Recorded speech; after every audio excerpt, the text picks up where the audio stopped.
and welcome to Doodling Through Education. Today we are going to do a famous explorers episode on 5 men that advanced what we now know about the geography of the world. They did this during the late 1400s and early 1500s. These are personally some of my favorite explorers because I find their discoveries to be very interesting and monumental for this time period, and I think you'll find them interesting too. So let's go ahead and jump in to our first explorer, and his name is Bartolomeu Dias. He was a Portuguese navigator, and he lived from the year 1450 to May 29th, 1500. Our story starts in the year 1474. The King of Portugal, King Alfonso V, put his son, Prince John, in charge of 2 jobs. The first job was trade with Guinea, and the second job was the exploration of the western coast of Africa. At this time, there were many expeditions down the western coast of Africa that placed markers along it, claiming it for the crown. 12 years after Prince John was put in charge, in 1486, many rumors started to run rampant about a great ruler in the east. So the now King John II, who was our prince and had now become king, ordered Dias, our explorer, to find the southernmost tip of Africa. He wanted to see how far down Africa actually went.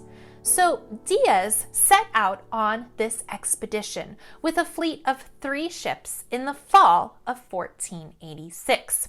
He sailed south, surpassing the farthest point that a marker was ever placed. He then rounded and actually went past the Cape of Good Hope without ever actually seeing it due to a storm. They continued on to Algoa Bay, at which point his crew became unwilling to continue, so they turned back, and in doing so, they then sighted the Cape in the month of May and named it, fittingly, the Cape of Storms, which King John II renamed the Cape of Good Hope. The main contribution that this gave to the world was the fact that the Atlantic and the Indian Oceans flow into each other. This fact disproved the previously held hypothesis, which was contributed by a man named Claudius Ptolemy. Ptolemy was a mathematician, astronomer, geographer, and music theorist.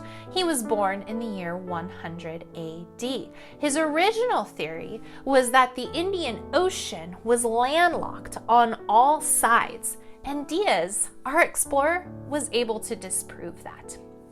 The next explorer on our list is an Italian man named Amerigo Vespucci, which we get our name for North and South America from. He was born about the year 1454 and died in the year 1512.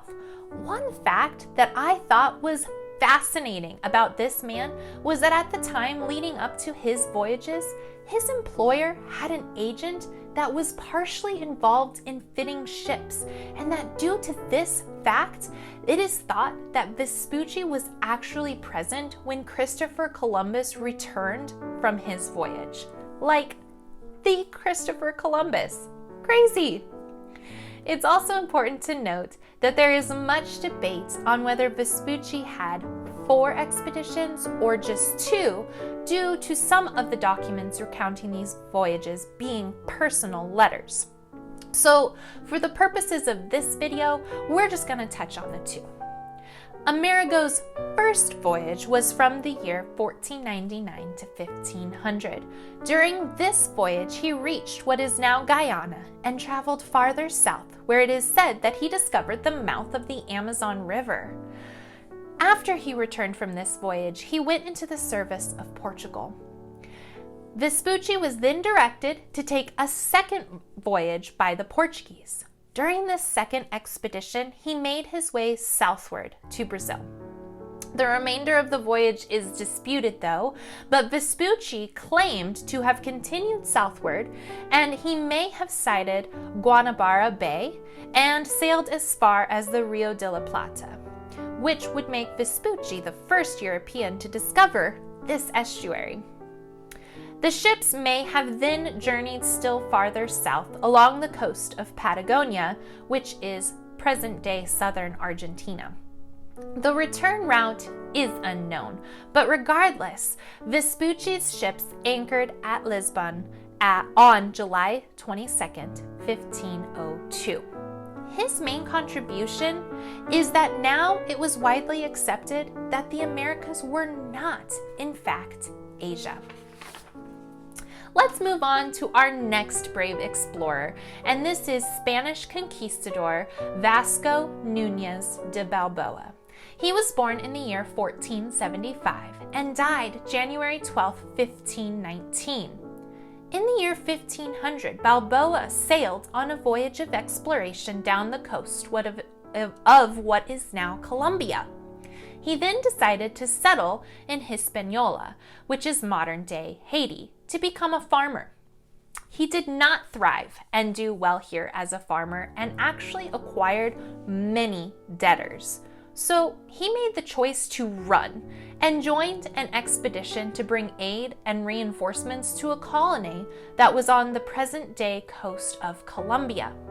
When he got there, he was able to climb in the ranks and convince the settlers there to move to the less hostile coast of the Isthmus of Panama and became the undisputed leader of this colony and called it Darien. The next thing that happens is crazy. So the Spaniards were told by local peoples that there was an ocean and a place with much gold to the south. Hearing this news, Balboa sent news back to Spain to send reinforcements to seek this land out. But this news caused a lot of excitement. And so meanwhile, without reinforcements, a group of 190 Spaniards and their slaves and Balboa set sail to the narrowest part of the isthmus, and then they marched south straight through the dense jungle. They then hiked the Cordilleras, which are groups of mountain ranges, and set sight on the Pacific for the first time. The main contribution that Balboa then had was that he was the first European to lead an expedition to have seen or reached the Pacific, and he used the Isthmus of Panama to do so.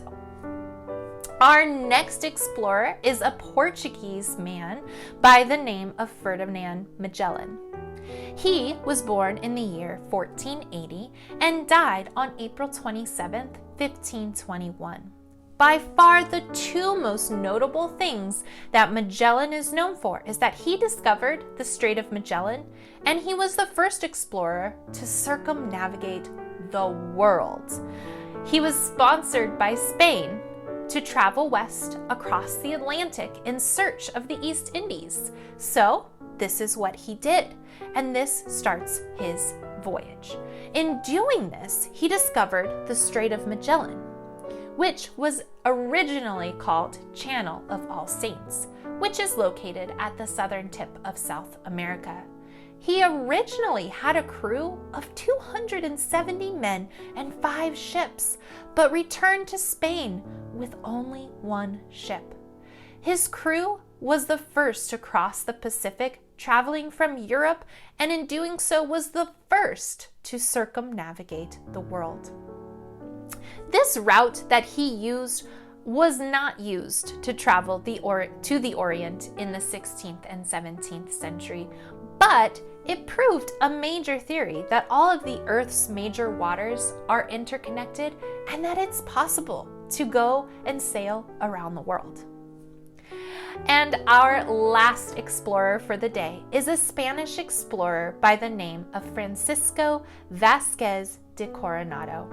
He was born in 1510 and died September 22nd, 1554. Coronado traveled from Spain to New Spain, which is now modern-day Mexico, in 1535. He quickly became known and rose in ranks for his successes in calming and pacifying the local tribes of people. He was appointed governor of Nueva Galicia in 1538. One of his colleagues by the name of Fray Marcos de Niza sent a man named Mendoza north to explore. In 1539, he came back with reports of many riches, and he came back with reports that he saw the 7 golden cities of Cibola. Cibola, cities of gold. This was enough to make anybody want to set out on an exploration to see what he was talking about. Mendoza, who was Coronado's colleague, quickly organized an expedition to go north and seek these treasures. So, 300 Spaniards under Coronado set off on this expedition. They discovered most of the American Southwest, including the states of Arizona and New Mexico, and even the national monument that is the Grand Canyon. But sadly, they found no riches to speak of.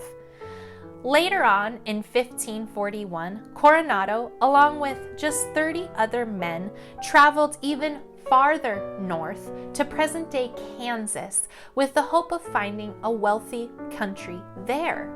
But they only found a tribe of semi-nomadic people, and disappointment. So in the end, they were left empty-handed. That concludes the 5 explorers that we are going to look at today. And with that, I hope you enjoyed learning about these famous explorers today as much as I did. If you did, please like and subscribe to my channel, as I will be putting out a new history and science video weekly. And on that note, be good, be kind, and seek God's will. Take care. Bye.